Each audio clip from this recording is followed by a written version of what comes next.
Have you ever put yourself down? Have you ever put yourself last? Have you ever felt that no matter how much you give and you give, it's just never enough?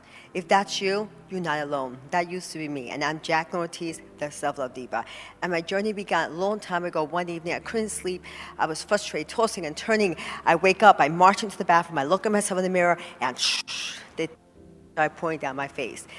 I looked at myself in the mirror, and I didn't recognize the woman staring back at me.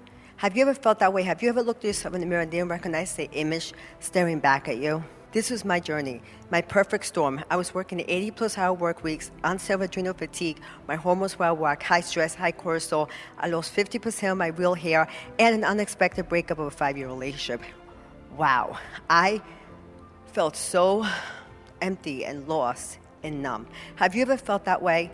All I knew was that something had to change. I needed to change. I couldn't wait another second. I called my business partner, who also happens to be my ex-husband. I woke up in the middle of the night, and I go, I gotta go. I gotta go. He goes, what are you talking about? I go, I gotta go. He goes, where are you going? I go, I don't know. When do you leave? I go, tomorrow morning. Next morning, I jam-packed everything to my car, and I'm driving off. I never felt so free, but at the same time, I never, ever felt so lost. Not because I didn't know where I was going, but because I didn't know who I was. Somewhere along the line, I had lost myself, and this wasn't the first time. The first time I lost myself, people would have thought that I had the perfect life. Successful career, a great marriage, lavish vacations, cars, everything. But I didn't feel happy. And that made me feel really, really guilty because I should have been happy. Instead, I had sold out. I thought if I achieved enough, acquired enough, succeeded enough, I would feel good enough. But guess what? On the inside, I didn't feel good enough. Instead, I was like an imposter wearing a mask, and I felt like I was just faking until I couldn't fake anymore. So my first self-love discovery journey, I went off and I discovered that self-love is the foundation for everything. An extraordinary relationship, every extraordinary relationship starts with self-love. So I wrote my first book, Extraordinary You. Just as I was about to launch my book, guess what? A series of events changed the trajectory of my life forever.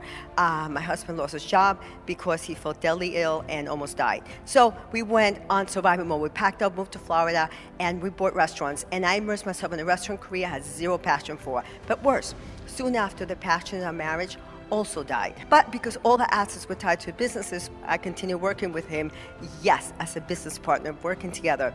So I sold out again because I was working in a career that I had no passion for. So I pretended everything was fine. I put a happy face, and I just kept going and going and going until I was slammed with a perfect storm, which became my biggest blessings because it was my huge wake-up call to wake up, drop everything, drop into my heart, and really connect with my authentic true self. Really, truly connect. So that was my biggest blessings. So on my second soul-searching journey, what I discovered was, I realized I had been doing all the right things, but for all the wrong reasons, because I've been overgiving and overgiving in the hopes of getting love and approval and validation, because I would pour my heart and soul into the man I was with. I would give him all my love and affection and attention, and everything. I'd be his biggest cheerleaders, bigger supporters, bigger wah. And then I would pour myself onto others until there was nothing left for me, which left me feeling empty and needy and clingy. Have you ever felt that way? Have you ever felt that no matter how much you overgive, you feel exhausted? That was me. So I decided this time to take everything I learned about self-development and personal growth and pour that into myself. So fast forward. Now I am my own very best friend. I love myself unconditionally. I feel that I'm more than good enough. And I'm my biggest cheerleader, my biggest supporter. And I am blessed now to live my passion, which is empowering women to truly, truly fall in love with themselves. So that way they can transform the level of relationships with themselves and with others.